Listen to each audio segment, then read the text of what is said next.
Hello, welcome. Good afternoon, good evening, and good morning somewhere out there in the world. This is E.V.E on Real Talk with E.V.E. And, this is about real talk, real issues with real. And I am bringing back someone by popular demand. Safety happens to be a huge topic nowadays. Actually, it's been a big topic uh, everywhere and anywhere in the work place, in the home. And we talked about last time about emergencies. How do we prepare about emergencies, right? So I'm going to bring up David Ward. He is an awesome safety facilitator and trainer. So I'm going to bring him up without further ado. We're going to talk about safety. What does it look like and what does it mean? What does it mean for that? So we're going to ask the expert. This is actually a special segment as they ask the expert. So we brought him back. David, thank you once again for making time and bringing us some education on safety. How you doing? Doing really good, doing really good. And thank you again for bringing me back. It's always a pleasure to talk with you. Likewise, likewise. And of course, this topic is, I think, hasn't been spoken enough in all different areas of the world. And, I was just mentioning, we talked about safety and in case of an emergency, right? But now many people got it. And thank you for those that are watching, that are following, subscribing to my YouTube channel. It's all about solutions. This is a solution-based show. And so we were talking about the emergency. Are you prepared for an emergency?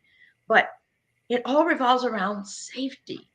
So Dave, tell our audience, first of all, a little bit about you in case they missed the last one, the last show. And I encourage you all to go back and watch those shows because promise you, you'll take a nugget out of each show and hopefully expand your knowledge about things. Well, first of all, I was a veteran, 6 years in the United States Air Force from 1976 to 82. Then I joined the Department of Justice Federal Bureau of Prisons, spent 23 years with them as a occupational safety and health manager, and then the national safety examiner. Went through all the federal prisons throughout the United States, as well as some state and privatized prisons. And then I left the Federal Bureau of Prisons and was hired by OSHA as a federal investigator. And I spent 5 years with OSHA.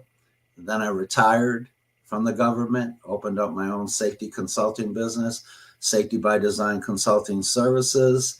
And then I had a daughter who was going to college, so I wanted to make sure she was debt-free. So I hooked up with an insurance company, and I am a national safety consultant for them. And I take care of Indiana, Illinois, Michigan, and Ohio, and sometimes Tennessee. Wow. So I'm sure you're busy and you travel all over throughout those states, right? Yes, absolutely. Absolutely. And I'm in the process of writing a book as well. Oh, we'll talk about that. Yeah, we're going to talk about that too. So we talked about emergencies. How prepared are we? First of all, we sometimes don't even pay attention to what really safety means, what it looks like, and why we need to know about this. So, Dave, what does safety mean? Well, you can look at safety in a lot of different aspects, because again, there's personal safety, you got your safety at home. But when we talk about industrial safety, when we talk about retail, we'll talk about food processing, all of those different kind of industries, safety cost. The question is, are you willing to invest? That's the question that it hurts people because they don't look at it as an investment and as investment. Some look at it as an expense. But absolutely.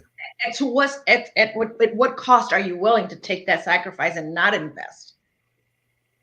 Well, that's $1 million question. That right there is a good question because, to be honest with you, you're going to pay one way or another somewhere down the line. So why pay when you can invest? Because there's a return of investment. If you were to just invest $1, for every $1 that you invest in safety, you get $4 to $6 back for every dollar spent. So why wouldn't you? Why wouldn't you invest in your safety programs? Why wouldn't you? And why haven't you? Absolutely. especially if they have had injuries. And luckily, I think maybe the key is that it didn't cost them for that injury other than workman's comp. And what I Well, mean no, it's going to cost, cost it them, costs you more. Yeah. well, Just when you well, have what an I'm injury, saying, it costs them that if someone doesn't know that they can sue that company.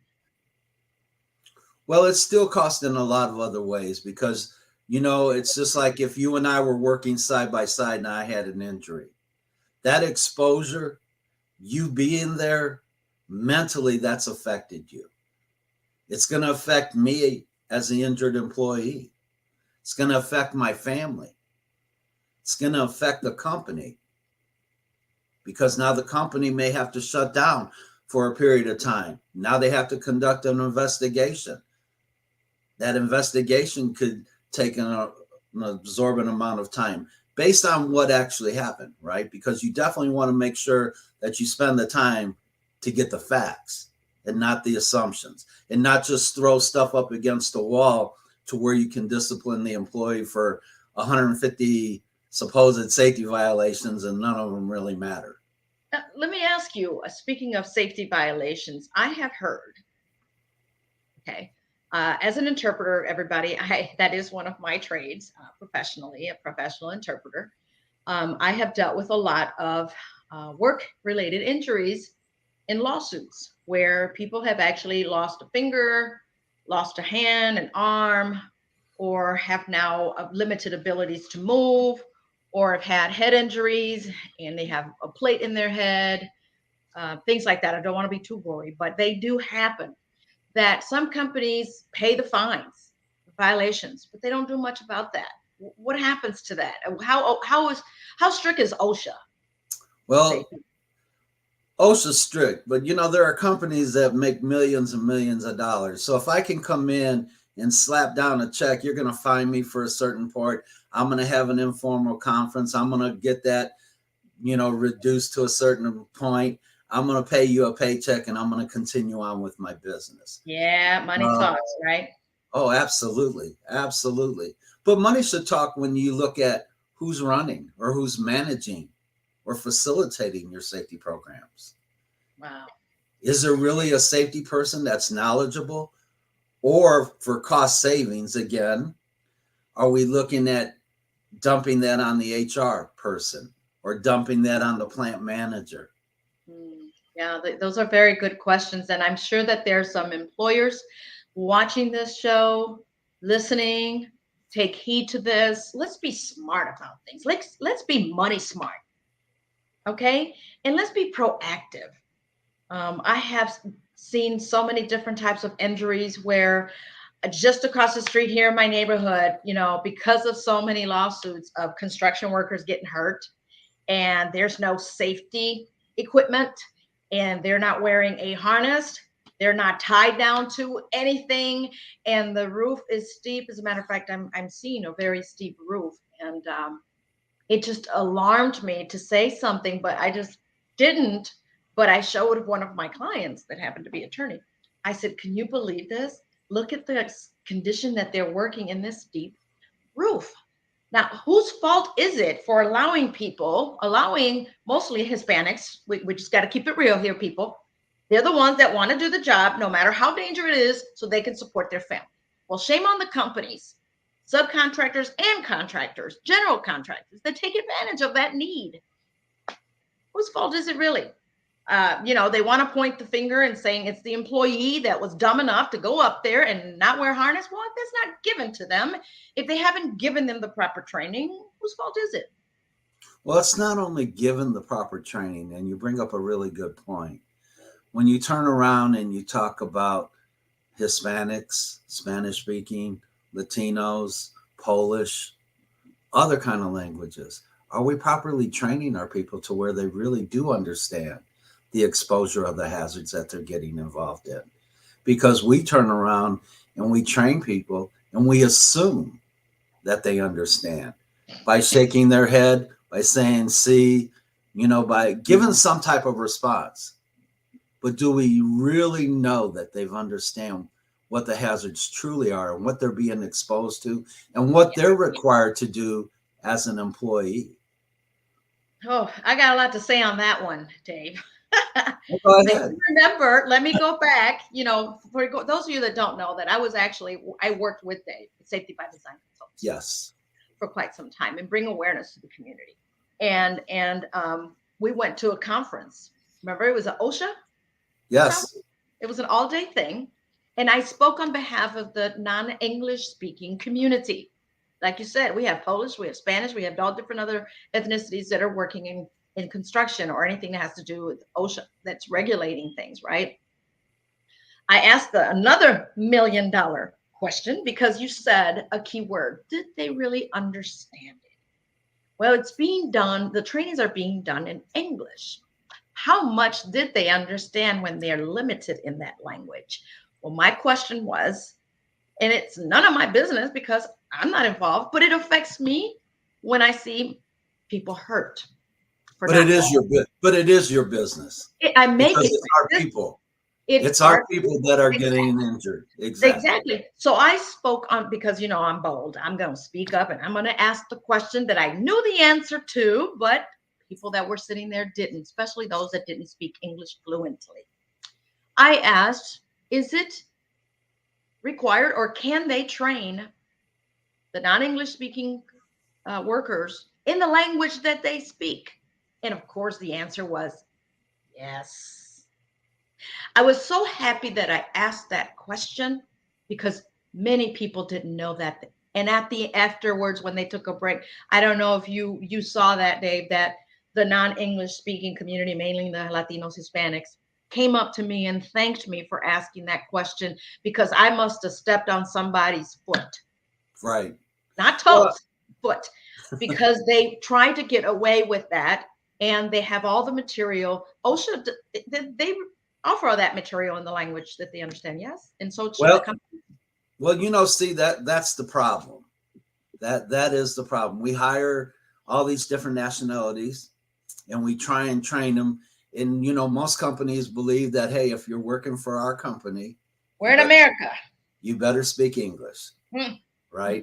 Now, I may know a few words in English, right? However, do I really understand? And again, we're exposing employees to hazards without properly training them in their language to where they truly understand. And you're right. These are people that want to provide for their families, and they're going to do whatever it takes. And they're doing jobs that most of us wouldn't do. Yes. Won't do. And let me just say this, in the lawsuits, those questions come out. Employers, construction companies, whomever you are, industrial companies, they ask them, did you get a manual, a handbook, a policy procedure, some type of book, some type of training? And they'll say no. And then they'll show you, did you get something like this? And they'll say, I didn't know what it was. It was in English. Then they said, well, when there's the signature, is this your signature? Yes. They told me to sign it so I can get a job. Was it in the language you understood it? No. They just told me to sign it. I needed the job. They met me at a Home Depot parking lot. Construction companies, you know what I'm talking about. I have learned so much in the last 15, 16 years in helping prep clients for you attorneys, prepping them so that they can understand what's being asked and how to respond in the way that they're being understood when they respond. We don't tell them what to respond like. No, I'm just saying. So because there's a translation, it could be a mistranslation and things. And so we want to make sure that they understand what's being asked. And when I hear these questions answered, no, it's like, wow. Where are the safety people in these companies? Why are you allowing someone to go up on a roof and it's been drizzling and the roof is slippery and they have no harness and there's no one supervising them? Well, it's not only in construction. No, in any industrial. I mean, I told you off the air about someone that actually went into a tortilleria, worked there where they make tortillas. You call them shells. The hand went in as he was cleaning out the dough. And, there's lack of training of the lockout, tag out. I learned so much, I'm telling you, from these lawsuits. Some people are like, what does that mean? What is Right. it? What is lockout tagout, Dave? Well, when you look at lockout tagout, you're talking about energy sources, different types of energy sources that need to be locked out prior to anyone doing work. And who's doing that work? And are they properly trained to do that work? Are they an authorized employee? Then the affected employees have to be trained. And then other employees. Listen, the more information, it's all about communication. It is. Very It's much really so. all about communication. And if we're not effectively communicating, no matter if it's lockout, tagout, respiratory protection, HAZCOM training, ladder safety, scaffolding, if we don't effectively communicate, somewhere, somehow, someday, somebody's going to get hurt. Someone's going to get hurt. Right. And when someone does get hurt, who gets affected by that? Because people don't think. They wait until something happens for them to now be reactive. Well, it's a little too late. It's cost a lot. Who does it affect? Hey. Well, listen, if you and I were working close together and something happened to you or I, it's going to affect both of us, right? Mm-hmm. Then it's going to affect the company. Then it's going to affect the company's associations with other companies that they're doing business with. It all plays a role because people, if I get hurt, are we shutting down? How long are we going to have to shut down this process for? Are we going to be able to get everything out on time? How long is this investigation going to take? Legally, then, is it going to go to court? So there's a tremendous amount that goes into this process when you look at it. And then on the other hand, it's like investing. Are we truly investing in safety?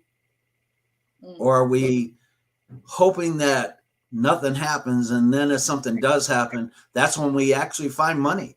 We don't have the money to do it right now, but when I cut that finger off or something happens, hey, there's money to be spent. Why wasn't it spent prior to? Yeah. And it could cost you less by doing so, being proactive.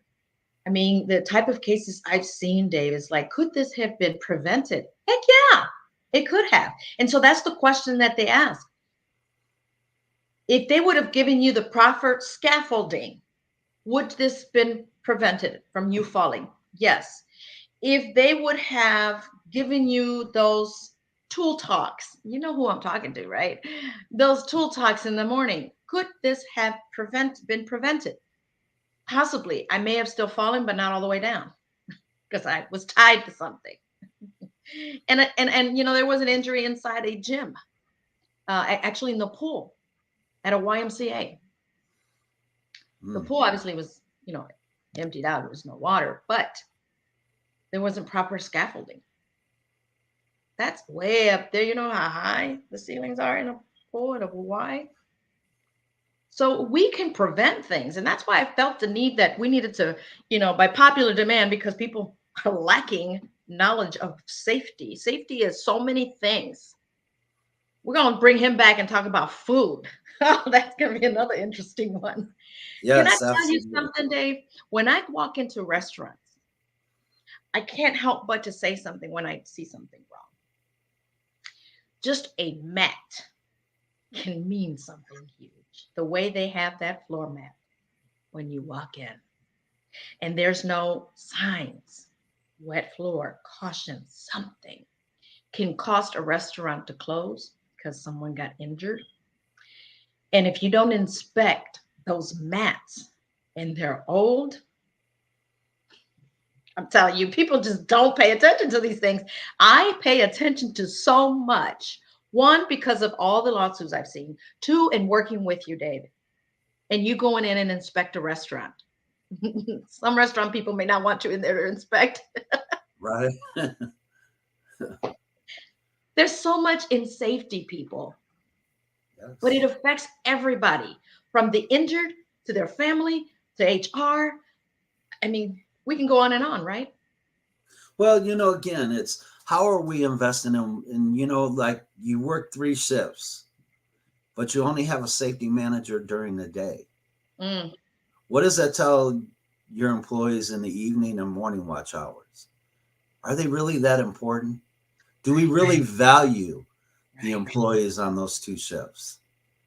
Or we turn it over and we don't actually have a safety person whatsoever, and we give those responsibilities and duties to your HR, to your plant managers. Well, what do you think the HR and the plant manager are doing? Right. Work and plant manager work, because it's time consuming work. And where does safety go? Safety's on the floor where the work is actually being performed. Who's walking around? Who's actually overseeing your safety programs? Do you even have a safety program? Yeah, that's another Don't. thing. If you don't, you better put one in place. There are Well, people you can hire. don't say that though. You know, we can write safety programs, and people do that. They go to these places, they get these pre-written safety programs, they put them on a shelf. Has anybody And read we them? have it. No, Yes. no. Has anybody looked at them? What good does it do if you do have a safety plan? If you don't have the safety person that's going to open that book, look through it, train, understand it, and make sure that the employees are being kept safe. And not just employees, but yourself. Yes. As Well, an when OSHA employer comes or out, management. yeah, when OSHA comes out and they go through all your records, and they're going to ask employees what they know about different safety programs. Have you been trained in these programs? What do you really know about lockout, tagout? Do you know what this tag means? Do you know what this means? And if your employees are unable to answer that, you know, that's going to send up a red flag. Yeah, right? yeah. And just because you have the money, people, to buy OSHA, pay them to keep them hush hush and pay your penalties, your fines, it doesn't stop from an injury happening. Well, injuries cost, like I told you before. Yeah, it sure Injuries do. cost, and they're going to cost one way or the other. So why wouldn't we take the time to actually, like we said earlier, invest in our employees, invest in the program? You turn around and you get this return of interest, which is for every $1, you get $4 to $6. Yeah, it may not be, you may not think about it in that aspect, or because everybody wants to see the money in hand, right? But we just stopped 4 injuries by putting $29 guards on drill presses. $29 guards on 4 drill presses, you know, isn't a whole lot of money. But if I would have turned around and got injured, that would have cost. That's a different conversation there. Absolutely. Financial conversation. Right. At that. Yeah. So what do you? I'm sorry. Go ahead. ahead. I'm sorry. Go ahead. Go ahead. And even you know, you're looking at not only the exposure of the employee being injured. Now, what kind of reputation is that? Because you know, if an employee gets injured, they go out to the community. You know what they're telling others. Oh. You know, better believe it. Yeah. Does the employer really, really care? You know, about me? I mean, there's 4 injuries, and people live in that small little community. Man, there's a lot of talk, you know, and it's a shame because, you know, we talk about employees being our most valuable asset, but we never invest in them. Yeah. And we never actually think about, if I get hurt today, what is that doing to my family tomorrow? Yeah. And that's something that we all need to think about when we hire people in our companies, in our business. Are we caring enough for them? And are we protecting our company as well? I believe that when you invest in your employees, you're protecting your company. Yes. I really do. I really do. And so we're going to have to bring you back because we have to talk about safety and food. We had the pandemic, no more buffets. First of all, how safe is our food that we eat? We're going to talk about that next time we bring David here. And real quick, you guys see his contact information down at the bottom of the screen, guys. We are commenting. We're going to respond to your comments, and thank you for commenting and sharing this show. I appreciate that because it's not about us. It's about what we have in us to share with you, the knowledge. He who was without knowledge shall perish. And so Dave brings an expertise area where it comes to safety. He knows what he's talking about. I know what I'm talking about because I've seen the after effect of what happens when we're not safe enough, when we don't train our employees enough. I know what happens after the fact. So let's be proactive. Now, because we want to be proactive, Dave, you decided to write a book. Tell us a little bit about that. We just have a few minutes left. Um, what happened? What made you want to write a book? It's called The Faces of Safety, and it's about exactly what we're talking about today. It's, we always forget about those who are left behind. When tragedy strikes, it's the families that have to suffer. Do I really know that that family can make it? Dave had a fatality. Eve, she had a severe injury. Her family now has to, the husband has to quit his job to take care of Eve, right? And take care of the kids. But nobody ever really thinks about those people.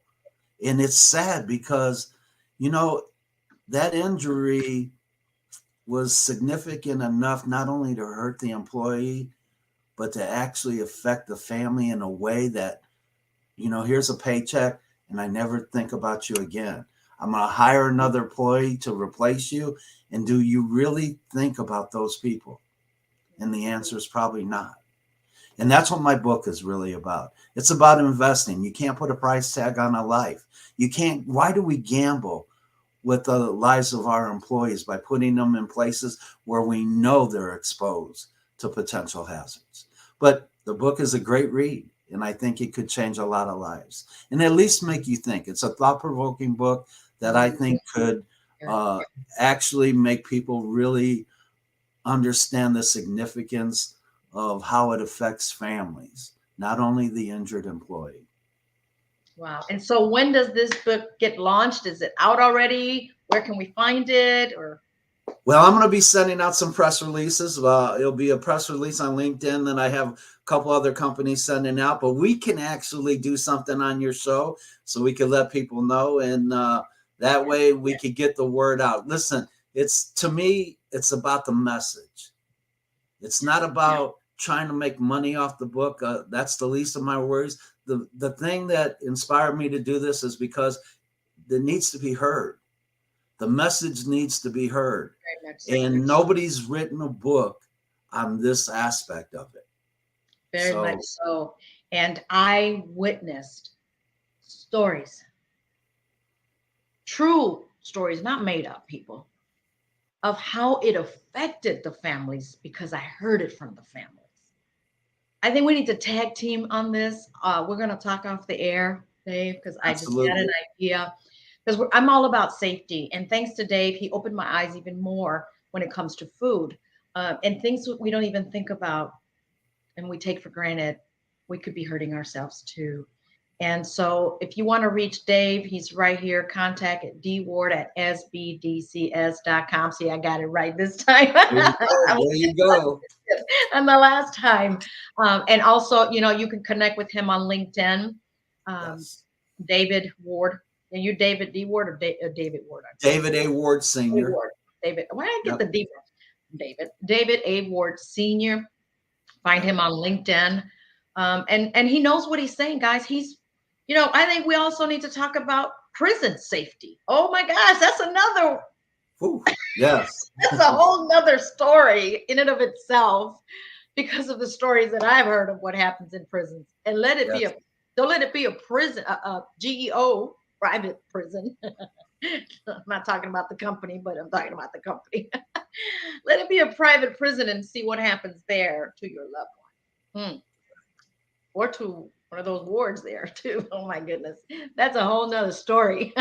Yes. Woo, we're going to bring you back. I think we're going to bring you back on Ask the Expert on Safety once a month, Dave, because there's so much ground that we get to cover on Absolutely. safety. So with that, guys, we want to thank you for joining us. And most of all, thank my guest, Dave. Thank you so much for coming on Real Talk with E.V.E. My pleasure. And we got to continue to have some real talk. We got to wake up some people here. Thank you so much, Dave. Until next time, I'll see you soon. All right. Well, all right. You guys heard. Sorry, Dave. I cut you off so quick. My finger moved faster. You guys heard Dave. And I hope that you've taken some nuggets off the show.